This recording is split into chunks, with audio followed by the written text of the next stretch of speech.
function of the county government, and they don't have the tools to do it.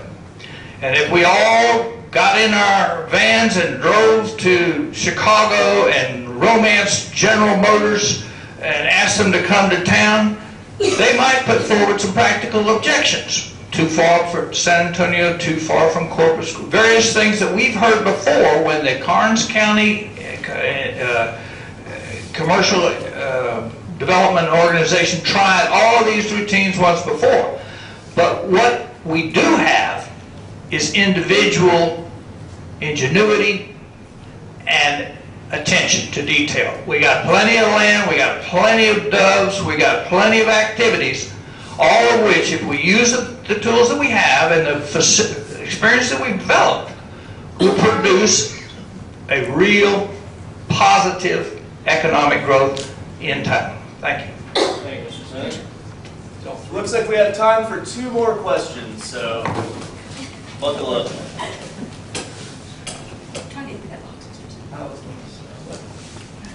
You got all the short ones at the end. What is your philosophy of leadership? Well, I can express a borrowed philosophy that has held me in good stead since the days I was in business school in Austin. I had a professor there in the business school named Judson Neff. Ron Hyde here, who's associated with the airport, had the same professor. And what Dr. Neff always said was, number one is you get the best people that you can get involved in your enterprise, whatever it is. Then you have transparency. That is, everybody knows what's going on. You don't have secret meetings. You have meetings that are focused and published. And then number 3, you do it by the book. In other words, there's a book for business management and there's a book for county government. The one for county government is called the Texas Local Government Code. Thank you.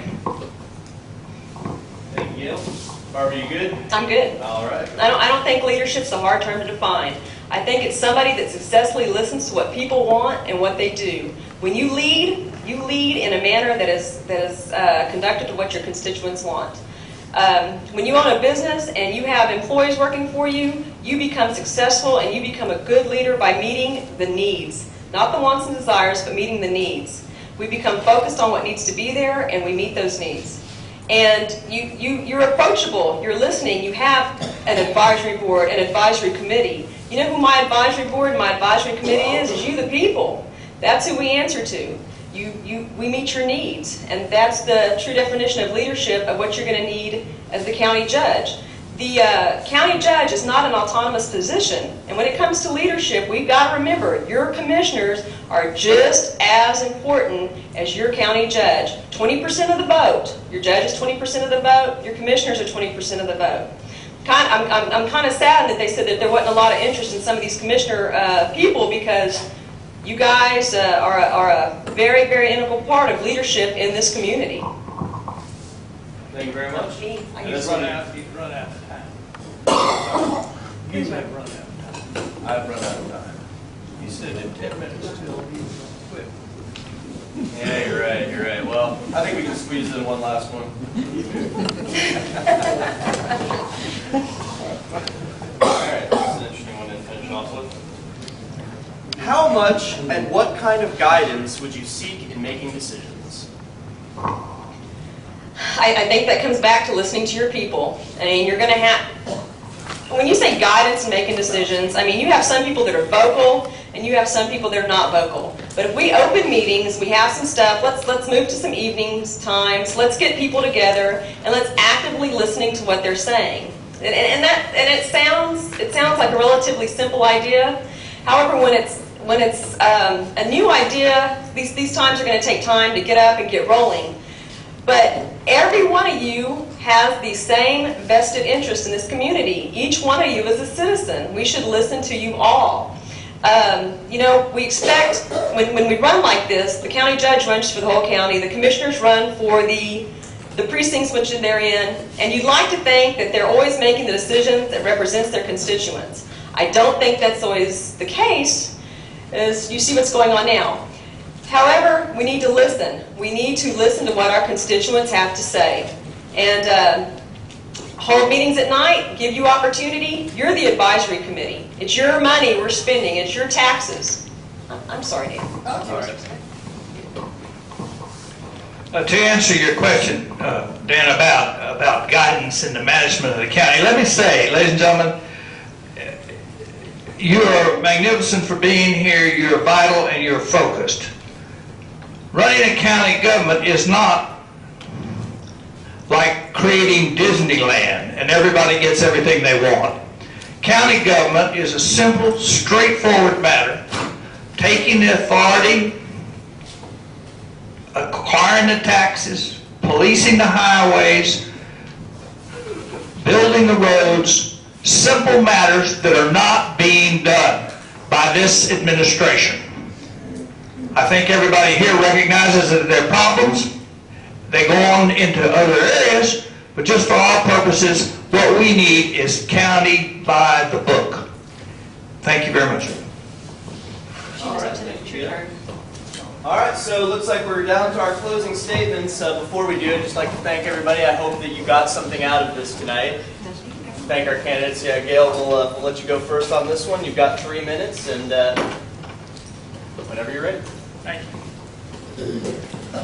Thank you very much, Dan, for going to the trouble of setting this up. I know when we were here before, there was a certain air of uncertainty about who was going to participate and what the circumstances were going to be. And I'm delighted Mrs. Shaw has agreed to join us this time.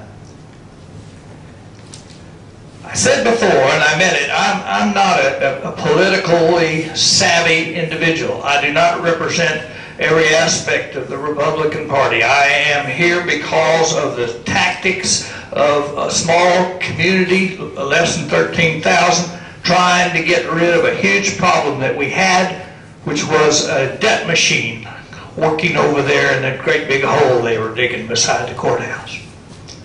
Now we're up to the point of having a choice. And you may consider having persons who are professional and skilled, or you may choose otherwise.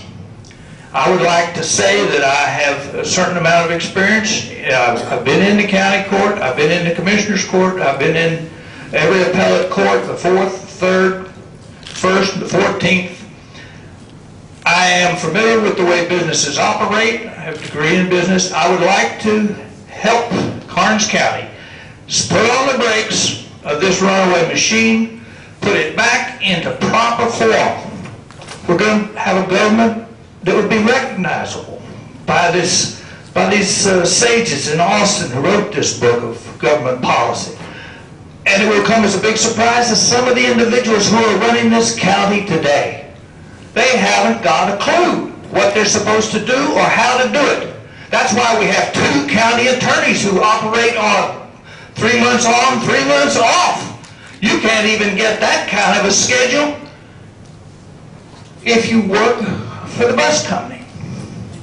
So ladies and gentlemen, it's time, if you want progress, if you want to see growth, it's time to pull Karnes County out of this nicely nettled little kind of sleepy community and run it by the book. Thank you very much for your time, and I appreciate your attention this evening. I appreciate very much your consideration of our modest candidacy in a few weeks' time. Thank you. Thank you, Gail. Barbara? Ladies and gentlemen, there's been a lot put out there tonight. There's a lot to go home, think about, and absorb. And I think that the most important things to think about are the priorities we've started with at the beginning. It's law enforcement, jails, roads, and economic development. We need buildings maintained, we need equipment maintained, and most of all, we need a voice for all. We see areas of this county that are thriving, we see areas that aren't thriving. I mean, we need to do things, and we need to do them with a profit. I have experience myself in working with people, and that's what I think that this job's about. I think it's being approachable. I think it's knowing what's going on, and it's knowing what people want. And needs, not desires and wants, it's needs. I mean, we hear sad stories of people terminal and can't even use their roads to get to their homes and can't stay home. Those are sad stories, and I don't think we should be in that place in this time of day in Karnes County. And when you look at experience, I guess you need to figure out what qualities you want in a county judge. But experience means that you've done it. It means you've been there and you've done it. Neither my opponent nor I have been a county judge. So we're on ground zero going out there with you. And when it comes to time to vote, I'd appreciate your consideration. I want to thank you for coming out tonight. And on my behalf, journey home safely. God bless us all, and thank you. Thank you, Barbara.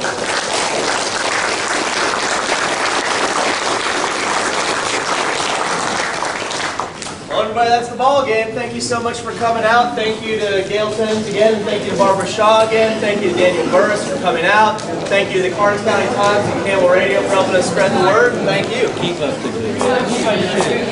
Joe? Thanks, Barbara. Joe, I'm trying to